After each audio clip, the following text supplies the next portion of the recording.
we're here today to talk about Florida getting more accountability with respect to, in this instance, supporting our school districts throughout the state of Florida who are trying to do the right thing. Now, I am always reminding people that Florida has been ranked #1 economy in the U.S. 3 years in a row by CNBC.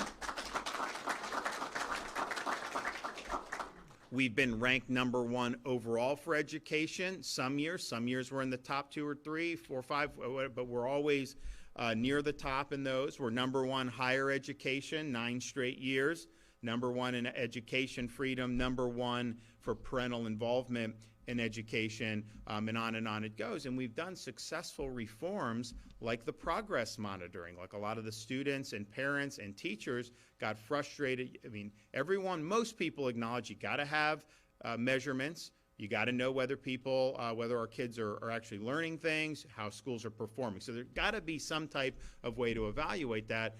When you had a 1-year high-stakes end-of-year test, first of all, they cram for the test. What I found as a student, when you cram for a test, then you end up forgetting it once you take the test. Like if you just methodically learn, then it stays with you a little bit longer. So it created this impetus to do this end-of-year test. But then what happens is if a student was deficient in that somehow, well, they're on summer vacation. So how are you going to remedy that? Well, progress monitoring, periodic assessments throughout the year, the teacher, the student, the parent, they can get together and remedy when students aren't doing good. And what we found is steady progress for our students throughout the school year, and the metrics have been really, really strong. So we're proud of that. We're also proud of championing things that shouldn't really need to be a champion. It should just be something that everyone wants to do, but it's kind of fallen out of favor. Our emphasis on promoting American civics. And we've been doing that for years. I think it's very important leading into next year, which is going to be the 250th anniversary of the Declaration of Independence, and making sure our students, there's so much stuff that goes on post-secondary. We obviously have our university system we're proud of, but I think we all know, there are universities throughout this country that are printing degrees that are not worth the paper it's printed on. And students are going into debt for that. That's why we've promoted apprenticeships, trade schools, all these other things that are going to be there. And there's going to be a wide variety of ways that different students go once they leave our K-12 system. But all of them will be called upon to exercise the duty of American citizenship. And they need a foundation so that they can make sense of what's going on around them and be active citizens and have a good understanding of what the foundations of the country represent. So we have the civics and debate, the debate initiative, which is really blown up. It's been really, really fantastic. We also have the course that the instructors can go through. They get a $3,000 bonus, and they're really learning things that are really meaningful and are very timeless. So I'm proud of that. We are also looking at, and this is going to be something that is not going to be an issue that's going to go away, is how are we preparing students for the world as it's developing? If we were here 10 years ago, 15 years ago, everyone would say, well, people need to code and do this and do that. And many did. And many have done okay. I would say vocational education 10, 15 years ago in a lot of places was frowned upon. They said you're not going to be able to do as well. You got to go to a traditional 4-year college. And I think what we're finding now with the rise of artificial intelligence is some of those things, particularly on the lower level with computer coding, some of those are just going to be rendered obsolete because it's going to be done by AI. Some of these white-collar jobs where people told you go to college and do that, those could end up being obsolete. A lot of the trade stuff I think is going to be more valuable than ever to have those skills. So we're entering a period of, I think, major flux of how the economy works. And look, I've been very clear. My role as governor is to protect the well-being of the people of the state. It's not to allow computers to supplant the well-being of the people of the state. Artificial intelligence, some people are developing, it has a role, but it can't substitute for our responsibility to think for ourselves as human beings, and it's never going to be able to get to the point where it can reason as well as a human being. I know people try to say it will. I don't think, first of all, I see a lot of errors with artificial intelligence on some of this stuff, but it is going to be something that's going to be a more and more significant part of our economy going forward. So how are we going to respond? I think we got to be very nimble in how we respond, both at the primary and secondary, but also post-secondary, because I think some of the folks have been put into certain pipelines over the years, and I think some of those pipelines, may end up being shut off by artificial intelligence overwhelming some of this stuff. So it's a fundamental issue for our time. We want to address it in ways that really protect the people of the state's ability to work hard and make the most of their own lives. I don't want to see this overtake reason, and I certainly don't want to see it impinging on people's freedom. We have the ability as policymakers to add protections where we need. They were trying in Washington to say states couldn't do anything on artificial intelligence. I mean, we just did with the legislature, we did a bill a few months ago where they were taking the likeness of this high school girl and putting her into pornographic videos. And it's like, shouldn't there be? I mean, there should be some recourse to that. Very traumatic experience. I think that's appropriate that we provided protections there. And there were folks in Washington that didn't want us to be able to do anything with it. So it's going to continue to be an important issue. And just please know we're thinking very, very deeply about how we can kind of protect people and make sure people are able to make the most of their own lives with this. But it is going to cause disruption. Now, we have done a lot with supporting the rights of parents. We've done a lot with just having schools open when many places were not having them open back during the COVID-19 pandemic. We've also worked hard on expanding educational choice, both within school districts, within our charter system, and even with private scholarships. And parents, I don't think there's any state in the country where you're more empowered to make great education choices for your kids as you are in the free state of Florida. We're proud of that. We're happy to do that. But we've also had to take on other battles. So we're here today to talk about something that we're doing with respect to these textbook publishers. And I'll say a little bit about what we're doing with respect, but just in a minute. But we have had to deal with these textbooks because, they'll submit the books to Department of Education. And it's like our view is education, not indoctrination, right? We're not going to approve a textbook if you're trying to leverage that book to promote your political agenda. It ain't going to happen.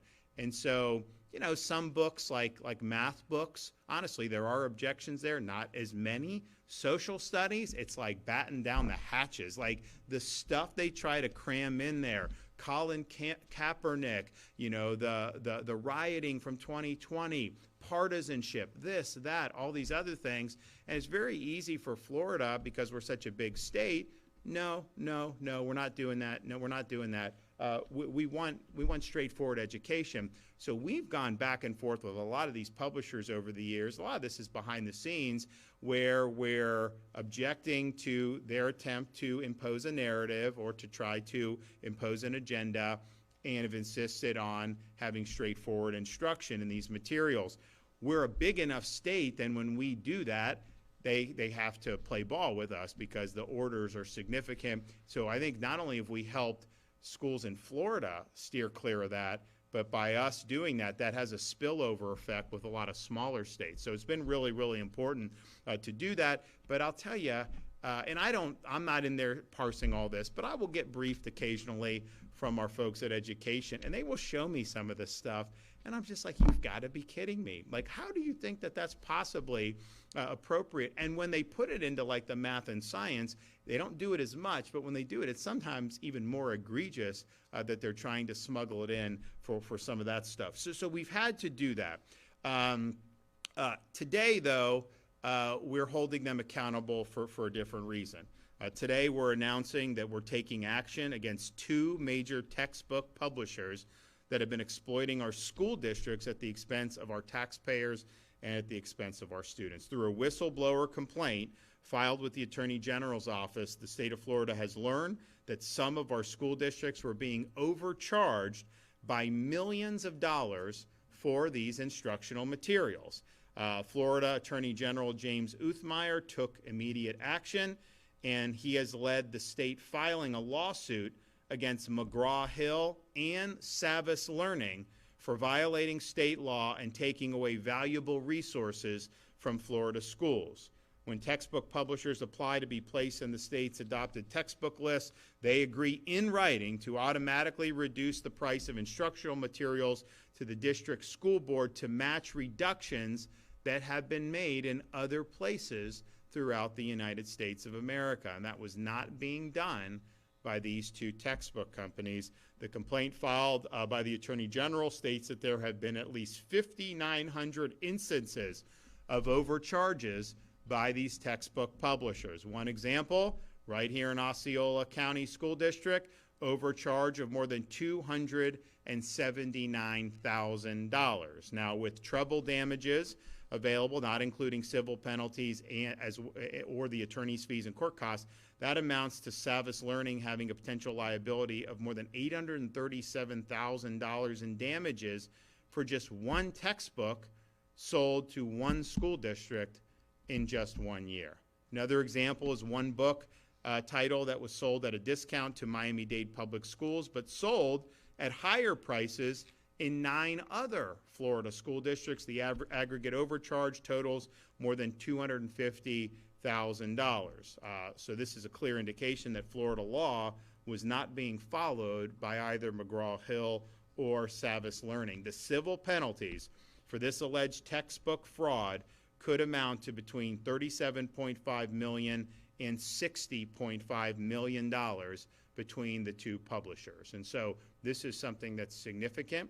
It's something that those resources should be going to the school districts, to the teachers, and doing ways that are going to be productive, not to pad the profits of textbook company who are not following the letter of the law. So I want to thank the Attorney General for being on this and filing suit very quickly. We are not going to let go of this, so we're going to continue to stand up and do what's right for our students and our teachers and administrators throughout the state of Florida. And with that, I'll let the Attorney General come up and say a little bit more about the actions that we're announcing today.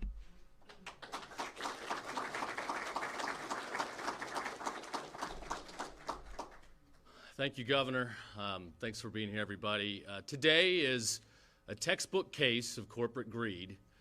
Companies trying to make a profit at the expense of students and our taxpayers. And in our Office of Attorney General, we're not going to let them get away with it. We're going to hold them accountable. We're going to go after civil penalties and treble damages and recoup money to help our students and to give it back to our taxpayers. These two companies, McGraw-Hill and Savvas, they got discounts as they cut deals in other places, and they saved money. Unfortunately for them, Florida law requires the lowest price to be given to our school systems. They did not do that, so we have sued them, and we will hold them accountable. You know, at the end of the day, everything has to be about our students. Our office opened up the first Office of Parental Rights in the country. We're talking to other states to hopefully help them follow suit. And through a portal that we created, we've received complaints. Complaints where parents believe their parental rights are being violated. Florida was the first state in the country to pass into law broad parental rights protections, and we're going to enforce them. We've received complaints where parents are aware of harmful sexual pornographic content in schools. We've fought back, and everywhere where we have brought that fight, we have succeeded in getting that harmful material out of the classrooms. We've received complaints about so-called treatments, counseling, medical provisions being given to students without parental knowledge. This is wrong. We're not going to tolerate it, and we're going to stand in the way. It's frustrated me as I travel the state. I hear public school system administrators and some of the union bosses complaining about their declining school numbers. But at the end of the day, these are the same individuals that want to push these harmful ideologies in the schools. And families are moving with their feet. They're taking advantage of vouchers. They're choosing charter schools. They're choosing private options with a focus on good education. They do not want the sexualized ideology. They want math. They want science.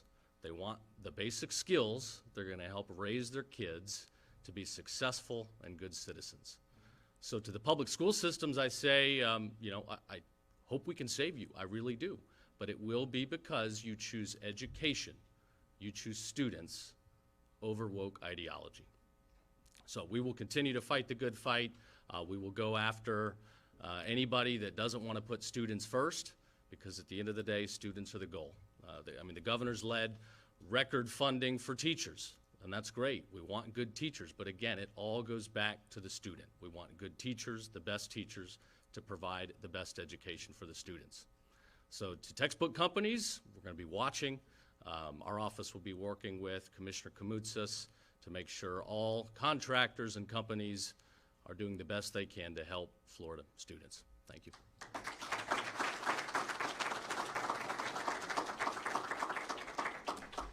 Well, good morning, everyone. It's great to be here with Governor DeSantis, Attorney General Uthmeier, Superintendent Shanoff. Thank you for hosting us. As Florida's Commissioner of Education, I have a responsibility to deliver a world-class education system for our students. Thanks to Governor DeSantis' leadership, Florida's families have access to the best educational options in the country. Over 500,000 students are benefiting from our scholarship programs thanks to this governor. And 1.4 million students, which is nearly half our entire student population in this state, is benefiting from school choice. Whether it's a private option, whether it's a charter option. There are options out there for families, homeschooling options, and they are benefiting. As Attorney General Uthmeier indicated, they are moving with their feet. The expansion of school choice and the increased partnership of parents working with teachers has led to increased results for students in our state. We talked about progress monitoring, where last year, 64% of our schools were in A or B compared to this year at 71%. That is a significant increase. And we talk about, yeah, you can clap for that.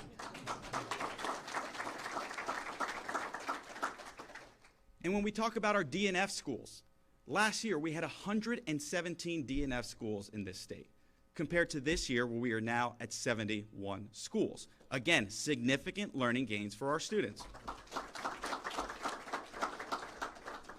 Now let's look at the student data when we talk about English language arts and mathematics. Talk about the basics in education of why students go to school. It's to learn these subject areas.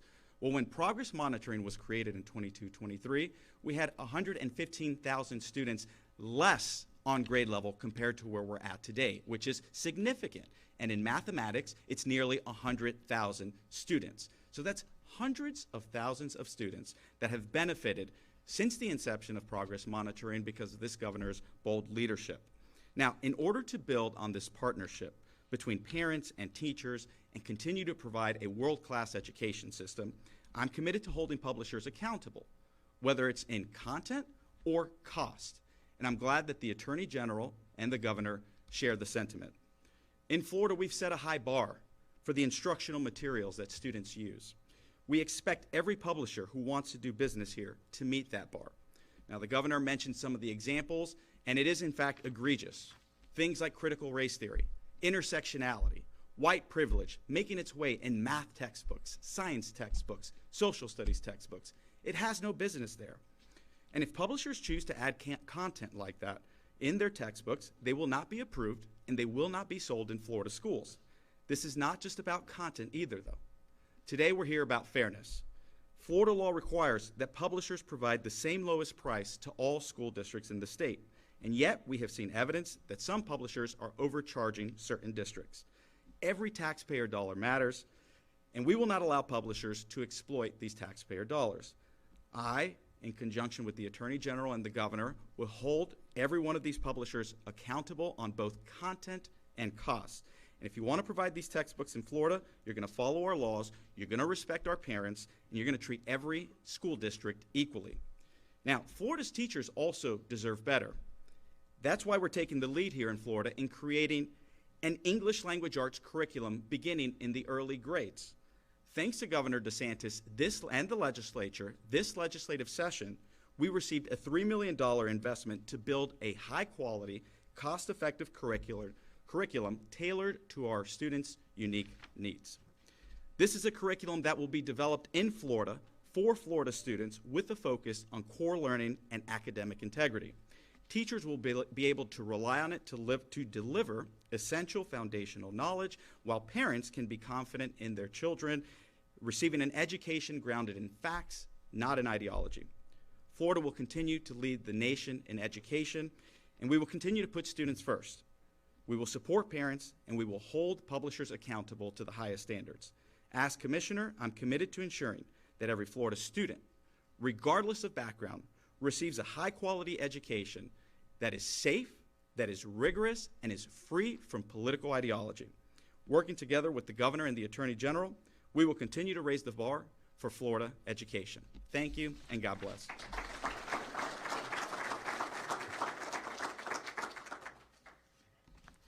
Governor DeSantis, Attorney General Uthmeier, Commissioner Kamoutsas, and our esteemed elected officials and guests, thank you for coming to Osceola County and visiting one of the premier high-performing schools in the state of Florida, Voyager K-8. In Osceola County, we value parental choice and educational freedom. For the past 10 years, Osceola County has elevated choice for parents and families, recognizing that parents ultimately know what's best for their children. In the past 2 years, the school district of Osceola County, including our charter schools, that's right, you have a superintendent that's actually saying, yes, including our charter schools, has experienced a rapid increase in student outcomes. That's because of our collaboration together with all of our educational partners. Just as we have experienced an increase in student enrollment, approaching 80,000 students, I don't think that that's by accident. Because we value choice in this district, we are welcoming folks into a choice-friendly district. We have a saying down here in Osceola County, every day is day one. We commit to the optimism of the first day of school every day and believe in every child's potential and God-given talents, every teacher's dedication to their profession, in standards-based instruction, and every leader's ability to create the fundamental conditions for teaching and learning. Governor, without your leadership, our district wouldn't be experiencing this level of academic success. Our record graduation rates and unparalleled access to accelerated coursework.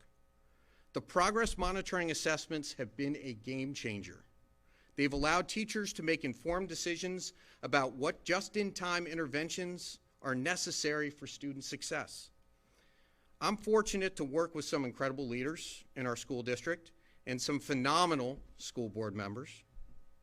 According to the Florida Department of Education, we have the second lowest administrative overhead of any school district in Florida.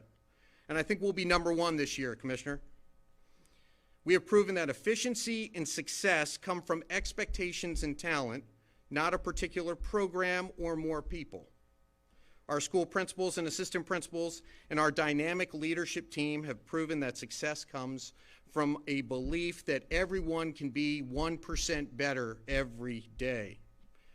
However, Governor, my charge is leading an instructional program that is Florida standards based, using textbook materials aligned to Florida standards.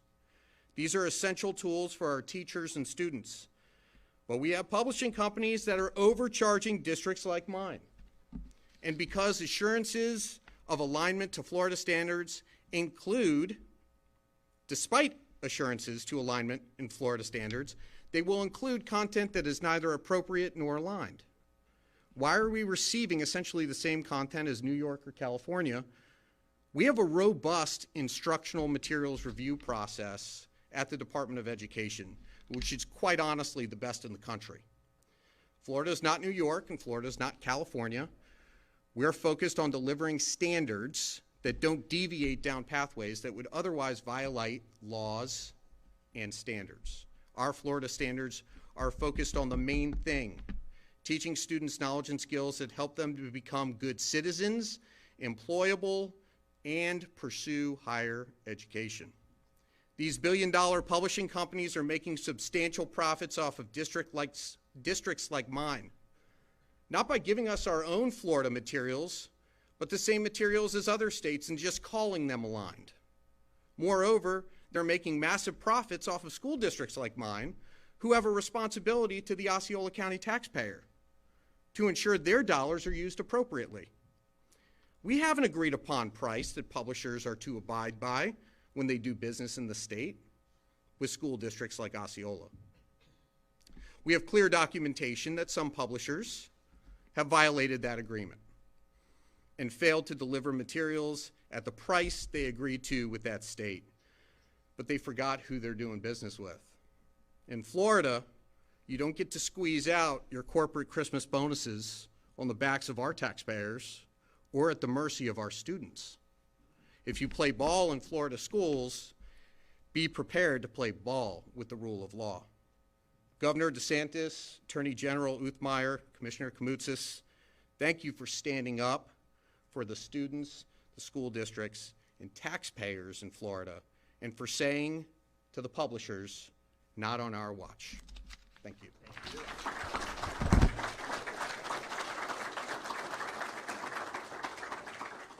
All right, so we are on the prowl to recoup this money, and we want our school districts to be made whole.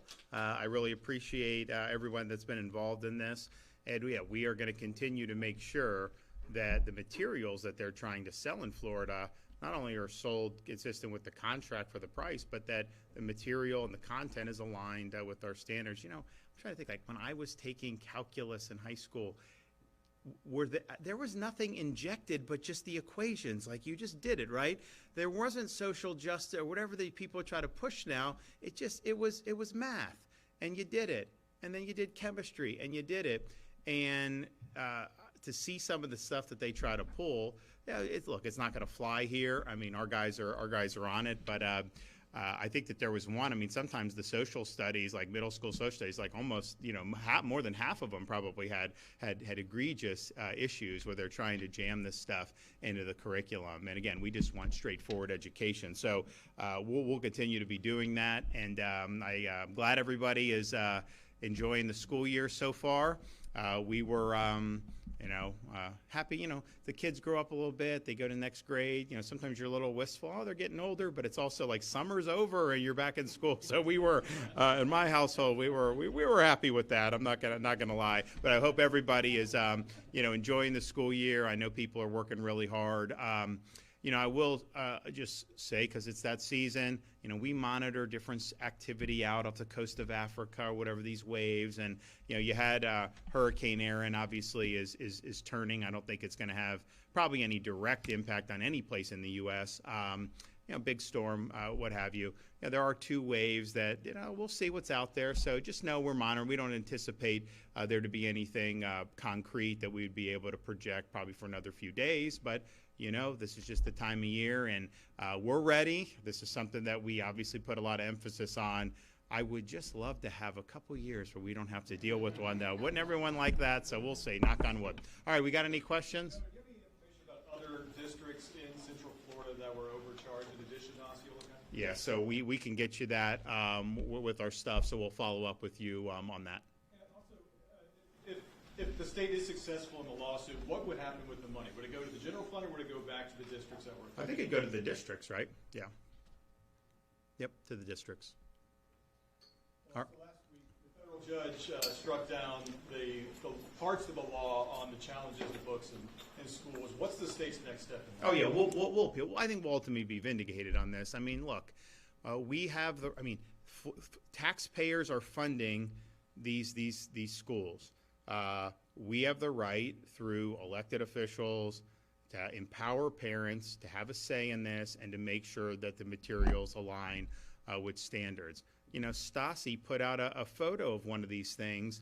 Where was that? In Hillsborough County. And it's like, really? Are we really going to keep doing this to where, we're here to do math and reading and science. We're not here to inject gender theory and saying people can change it. That's just not appropriate in the schools. And so we obviously have a right to insist on those standards. But, this is not anything. If you look back, they always find some judge to do something at some point, and more often than not, we get it rectified on appeal. So I absolutely anticipate that will be rectified on appeal. And yes, we'll keep pursuing this, and even potentially to the to the U.S. Supreme Court if it does need to do that.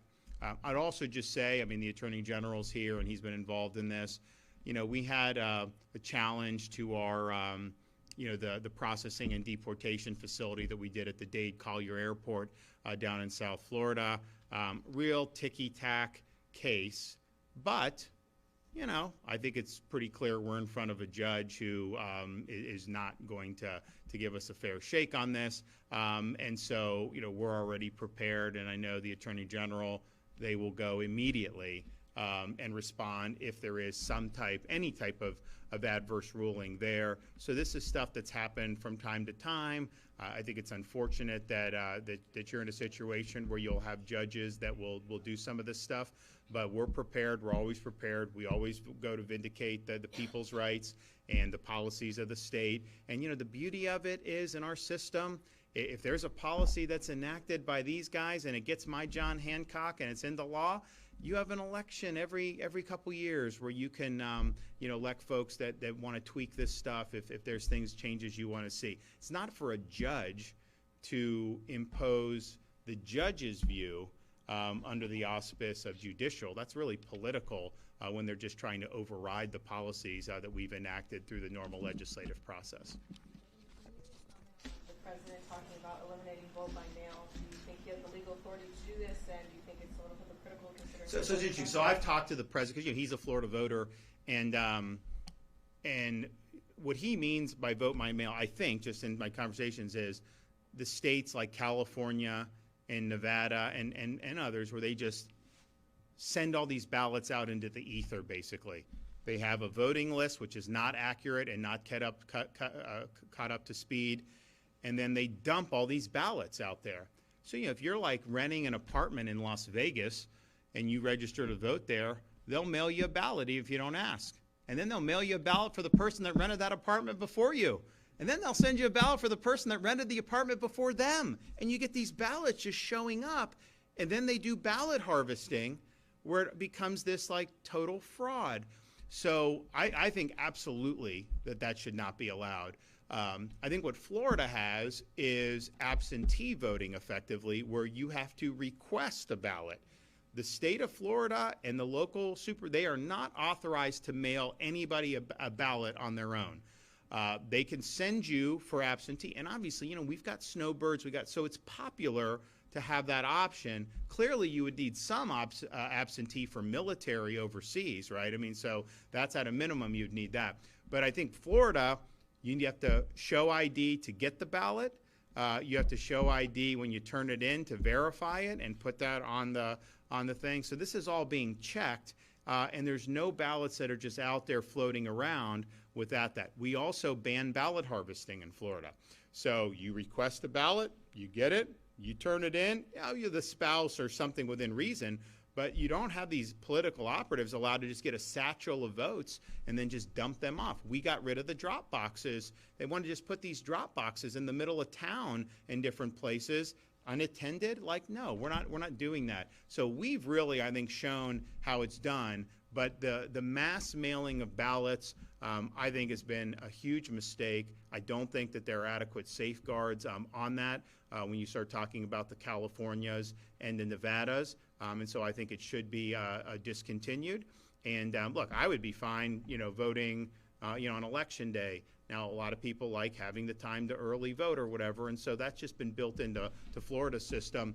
But the old-fashioned way was fine with me. But definitely, just sending out ballots like that, huge potential. And when you pair that with ballot harvesting, You know, it's like, are we trying to determine the will of the people, or are we just trying to determine, you know, who's got the best political operatives to grab these votes and just beg people to give them their ballot? And I think it honestly leads to intimidation, too. You know, if you're in Las Vegas, everyone knows ballots should get mailed out. You know, do you think like the culinary union is just going to let you kind of vote your conscience without trying to? No, they're going to want to see those votes. They're going to want to bring the votes in. So it creates a whole host of things. And I just believe in the secret ballot. You go in, you vote, you do that. Even how Florida's done it with the absentee, no ballot harvesting, no interference, so you're able to do it. Now, what's the authority and the reach? You know, I'd have to look at the federal statutes. I mean, clearly, election administration is primarily a state function.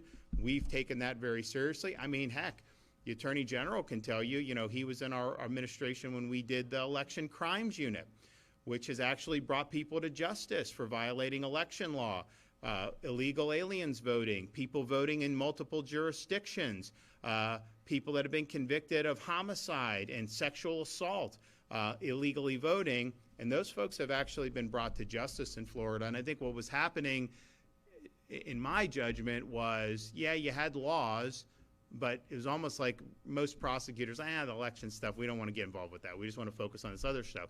Well, now we have a unit in self-government and state government that takes it very seriously. So from an enforcement perspective, the laws against ballot harvesting and Zuckerbucks and all these things, getting rid of the drop, all that stuff that we've done, we've really done it right, I think, in Florida. And so not only California, they send the ballots out. We will have an election. And in the state of Florida, your ballots are counted and the results are produced on election night. That's how it used to be. Those were the expectations. Then it was like, well, some of these states are going to take a couple more days. And then California, they take weeks to be able to count the ballots. So you're running for Congress out there. It's usually the Republican will be winning after the election night, and they've counted, and then they keep counting and keep counting and keep counting for weeks on end. And it takes them 4 to 6 to 8 weeks to be able to produce the results for an election. And I'm just thinking to myself, how is that inspiring confidence in all this stuff? And the changes in the margins usually go one way when they keep counting. You know, they had the mayor race in L.A. a few years ago, and you have the current incumbent. She was not incumbent, but she was running. She was backed by the machine, the unions and all that stuff. You had another Democrat, I think he had maybe been a Republican. He was considered, you know, more centrist, but people knew L.A. needed to be cleaned up, so he had a reform message. He was winning after the election day or the primary day, and then like 2 weeks later, she wins by like 10%. And I'm thinking to myself, where did those votes come from? How do you all of a sudden just be able to pull all these votes? So I think what they do in California, I have no confidence in it. I think most people look at that and don't have any confidence in it. And don't tell us it can't be done. Because in Florida, we've shown it can be done. And we've had problems with elections in the past in the state's history, but we rectified that. And when I came in, we had some hiccups in the 2018 in some of these counties. I took some action, but then we worked with the legislature to do robust election integrity measures, and it works, and people have confidence. And I've not seen, since we've done our reforms, there's never been any election result that I've had any issue. I mean, because the ballot, you know how many ballots have been cast, you see how many have been counted, and you see the result. With California, you don't even know how many votes are outstanding. Like they can, you know, postmark it on election day and it gets there 10 days later. Oh yeah, we'll count that still. I mean, so we showed it can be done. I think our model is the best model for the country. But, you know, I think Congress may be able to do some things to make it so that these states are not able to pull some of the shenanigans they did. But you remember back during COVID, you know, they were trying to get me to cancel some of these elections because I was like, no, we're going to do the same thing. But what happened is they put a lot of money in the CARES Act to really underwrite this whole mail-in ballot situation, and that really exacerbated the problems in the 2020 election like we've never seen before. So I mean, people ask me like, oh, you know, Florida, you guys are leading this. You just, how you do it? I was like, you know, as governor of Florida, I get this great cheat code. All I got to do is look to New York, Illinois, California, and then do the opposite.